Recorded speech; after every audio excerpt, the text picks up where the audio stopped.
Tadidinareo ve ity vehivavy polisy ity izay tena nalaza tamin'izany fotoana izany ary androany moa isika iresaka mikasika ny vehivavy rahateo sy ny fitapitaka ary ny saindalina izay ataon'izy ireo noho izany dia mitandrema ianareo lehilahy mitandrema amin'ny zavatra ataony ireo vehivavy. Mialohan'ny idirantsika amin'izay aloha dia abonné ny chaîne antsika ary tompoko vavy sy tompoko lahy toy ny mahazatra foana ary tsy miova ndao ary.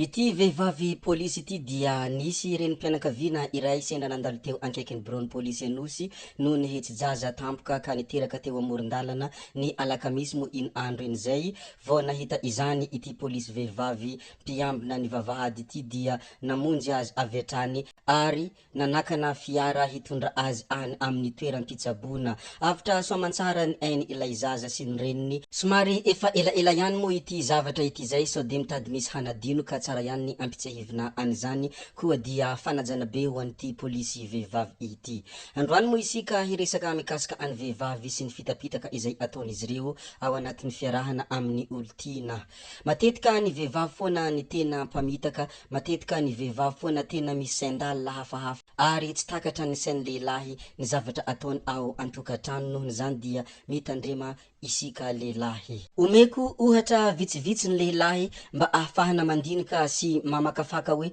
marina ve ny zavatra lazaiko sa tsy marina. Mety atao ve ny manambady ny vehivavy efa niteraka, efa nanorina ny tokantrano nefa nisaraka ary mananjanaka anankiray na roa na mohatra an'izany, azo atao ve sa tsy azo atao. Ny eto ambony tany manko dia tsy misy zavatra tsy azo atao zany raha ohatra ka mifanaraka amin'ny sainao ary raha ohatra ka tsy mandika ny lalàna mifehy amin'ny fiarahamonina misy anao. Nohon' izany dia azo atao izao zavatra rehetra izao fa kanefa kosa alaviro ny fitaka mba tsy ho tratrany fatotra ny tongotrao. Rehefa miaraka amin'ny vehivavy avy niteraka ianao dia ireto zavatra mila fantarin'ny lehilahy raha ohatra ka mitranga ireto zavatra ireto dia tsy azo atao izay ary tonga de adaboho raha ohatra ka afaka manao izany ianao. Satria ireny vehivavy avy niteraka ireny dia ny zavatra misy dia tsy maintsy misy ratram-po ao anatiny ary tsy maintsy misy ny zavatra izay manorisory azy na hoe adisompanantenana fa ianao no analany iny sorisory iny sy anasitranany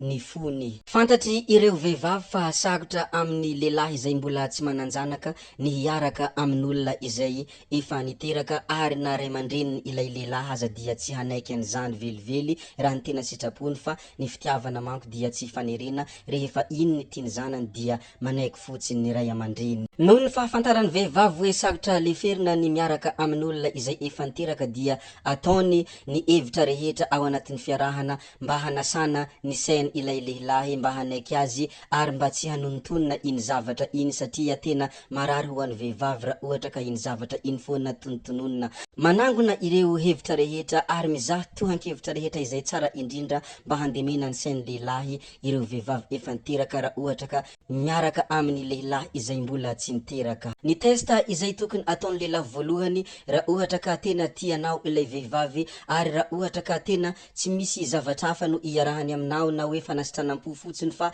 rehefa mahita zavatra tsaratsara izy dia mety mandeha ary mety ilaozan'ilay lehilahy dia izao ny testa voalohany tokony ataon'ny lehilahy. Efa tonga ny fotoana izay tokony iterahako ry malala ka ndao isika iteraka. Hitanao fa tsy hanaiky an'io ny vehivavy izay efa nananjanaka ary mitady hevitra rehetra izy mba handavana ny fiterahana reroa satria fantany fa sakotra eo izy rehefa miteraka anankiroa izay tsy mitovy baba. Tsy manaiky velively izy ary mitady amin'ny hevitra rehetra mba handavana io fiterahana reroa io nefa ianao lehilahy dia tokony efa miteraka fa izy tsy taitra satria efa mananjanaka. Rehefa mitohy iny ady hevitra iny dia tsy maintsy hilaza foana izy hoe io zanakatsika ary ny zanako dia zanakao ihany, ataoko angamba fa mitovy amin'ny fitiavanao zanakao io fitiavanao zanako io ary ianao rehefa tia ahy dia tokony tia zanako ihany koa. Izany ny zavatra lazainy nefa ny zavatra marina sy fantany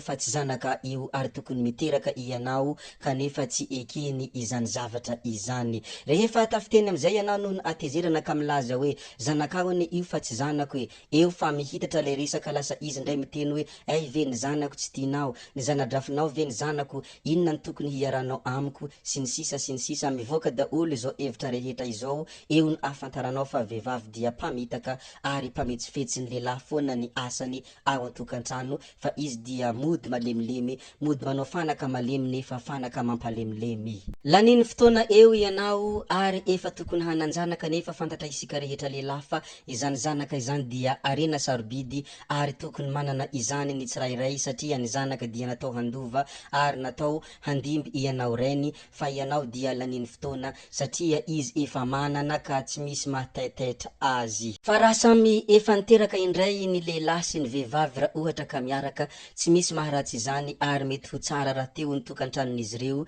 satria efa samy nanana ny experience tany amin'ny tokantrano izay nataony izy ireo tany aloha tany ary samy efa nisaraka, samy mahafantatra ny faiblesse ao anatin'ny tokantrano ary mety hilamina izany zavatra izany satria tsy misy mahataitaitra na hiteraka na tsy hiteraka samy efa manana. Nohony zany raha vehivavy efa niteraka no iarahana dia mitandrema ary tsy midika hoe tsy azo atao fa mila mitandrina ny lehilahy izay mbola tsy niteraka hiaraka amin'ny vehivavy izay efa niteraka. Hoy aho hoe tsy midika hoe tsy azo atao fa mitandrema ny lehilahy hiaraka amin'ny vehivavy izay efa niteraka. Ary ny zavatra misy ihany koa dia isakizy mahita iny tarehiny zanany iny dia tsy maintsy misy zavatra ahatsiarovany io dadany zaza io foana ao anatin'ny tokantrano ary rehefa tezitra izy indraindray ianao indray no ampitahany amin'ny babany zanany teo aloha. Ary na io vehivavy efa niteraka io aza dia raha ohatra ka manana anadahy dia tsy tiany ny anadahiny raha ohatra ka hiaraka amin'ny vehivavy izay efa niteraka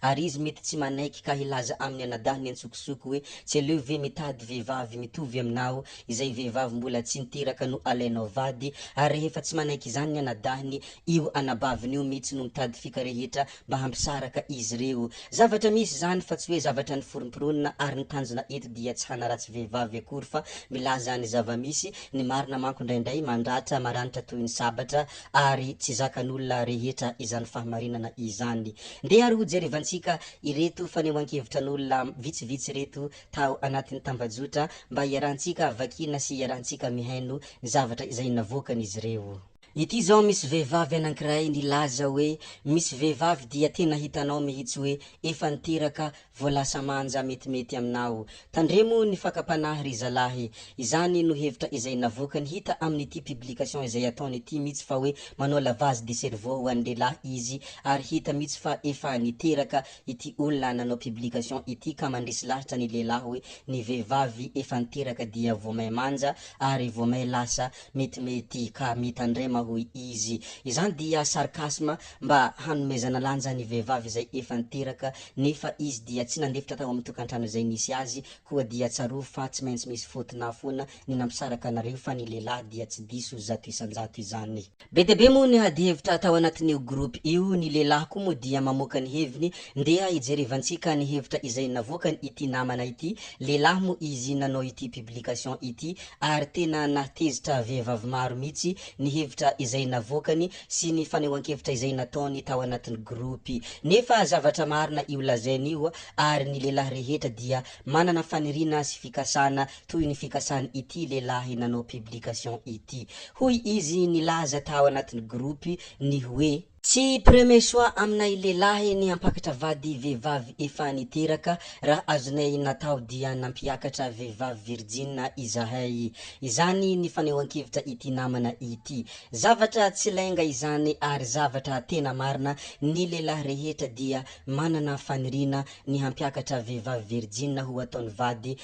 vady andefo mandry ao anatin'ny tokantrano. Raha ohatra ka virgine ny vehivavy izay alain'ny lehilahy vady, zah mino marimarina kokoa ary mino zato isan-jato fa tsy misy lehilahy handa hanao mariage zany ary ny lehilahy rehetra dia miazakazaka hanao izany mariage zany fa mahatonga ny lehilahy ankehitriny lasa tsy tia manao mariage io noho ny fitapitaky ny vehivavy sy matahotra haka vehivavy izay efa lany zara tany amin'ny tany nisy azy tany ka antena indray no hanao mariage aminy araka ny fomba fitenin'ny tanora hoe be dia be ny olona mitondro molotra na hoe miboatra sogny. Reny sy reny moa ny hevitra azontsika naroso androany ry tompoko vavy sy tompoko lahy koa dia tsy maintsy handroso ny hevitra toy iny foana isika amy manaraka koa iny hevitra iny raha ohatra ka misy tafintohina dia ialako tsiny tsy zany mihitsy ny tanjoko fa ny zava-misy tsy maintsy lazaina ary tsy ndeha hanimba vehivavy mihitsy ny tanjonay izay nanao ity video ity fa ny marina rehetra tsy mba filaza fa kosa misy fotoana itenenana satria zavatra iainan'ny lehilahy rehetra mo iny zavatra iny